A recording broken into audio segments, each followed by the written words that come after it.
ଆଜି ସକାଳୁ ସକାଳୁ ମୁଁ ଟିକେ ଜଲ୍ଦି ଉଠି ପଡ଼ିଥିଲି କ'ଣ ନା ଆଜି ଗ୍ରହଣ ଲାଗିଥାନ୍ତା ତ ସେଥିପାଇଁ ରୋଷେଇବାସ ବି ହେବ ଜଲ୍ଦି ଜଲ୍ଦି। ତ ମୁଁ ଉଠିଲା ବେଳକୁ ମୋ ଆଗରୁ ତ ମୋ ପୁଅ ଉଠିକି ଖେଳୁଛି।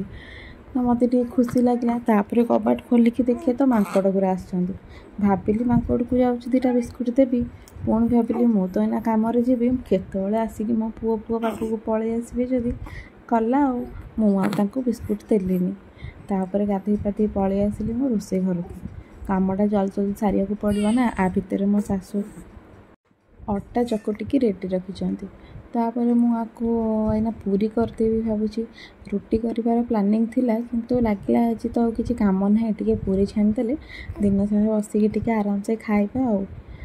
ତାପରେ କଡ଼େଇଟେ ବସେଇକି ତେଲଟା ପକାଇଦେଲି। ତାପରେ 1, 2, 3ଟା ପର୍ଯ୍ୟନ୍ତ ପୁରୀ ମୁଁ କଲି, କିନ୍ତୁ ମୋତେ ଲାଗିଲା ମୋତେ ବହୁତ ସମୟ ଲାଗିବ। ତାପରେ ମନକୁ ମନ ଗୋଟେ ଆଇଡ଼ିଆ ଆସିଲା, ପୁରୀଟାକୁ ଗୋଟେ ନୂଆ ଉପାୟରେ କଲି ଆଉ ଫଟାଫଟ ମୋର ପୁରୀଟା ବି ହେଇଗଲା। ଆଉ ଆପଣମାନେ ବି ଦେଖନ୍ତୁ, ଫାଷ୍ଟ ଯେଉଁ ଛୋଟ ଛୋଟ ଗୁଳା ହେଇଥିଲା ମୋ ଶାଶୁ କରିଥିଲେ, ମୁଁ 3-4ଟା ଗୁଳାକୁ ଗୋଟେ କରିଦେଲି। ମାନେ ଯେତିକି ବଡ଼ ରୁଟିର ଗୁଳା ଗୋଟେ ହୁଏ ସେତିକି ବଡ଼ ଗୁଳା ଗୋଟେ କରିଦେଲି। ତାପରେ ତାକୁ ଦେଖ ଛୁରୀ ସାହାଯ୍ୟରେ ମଝିରୁ ଏମିତି 4 ଭାଗରେ କାଟିଦେଲି।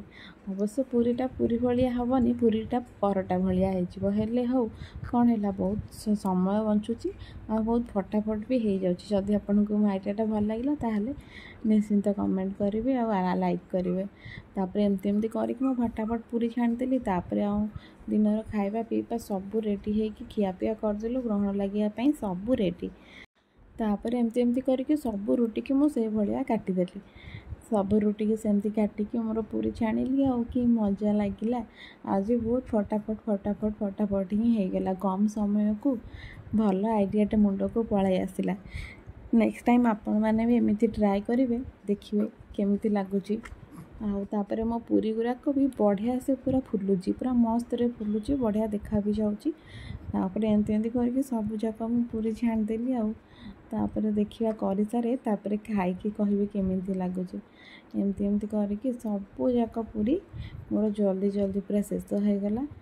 ତାପରେ ଆଜି ଭାବିଥିଲି ଟିକେ ସଜବାଜ ହେଇ ବସିବି, କିନ୍ତୁ କ'ଣ କରିବା, ସମୟଟା ତ ଚେଞ୍ଜ ହେଇଯାଉଛି। କେତେବେଳେ କ'ଣ ଭାବିଥିବ ଆଉ କ'ଣ ହେଇଯାଉଛି। ଦେଖ ମୋ ପୁରୀ ଆଉ ମୋ ଆଳୁ କଷା ରେଡ଼ି।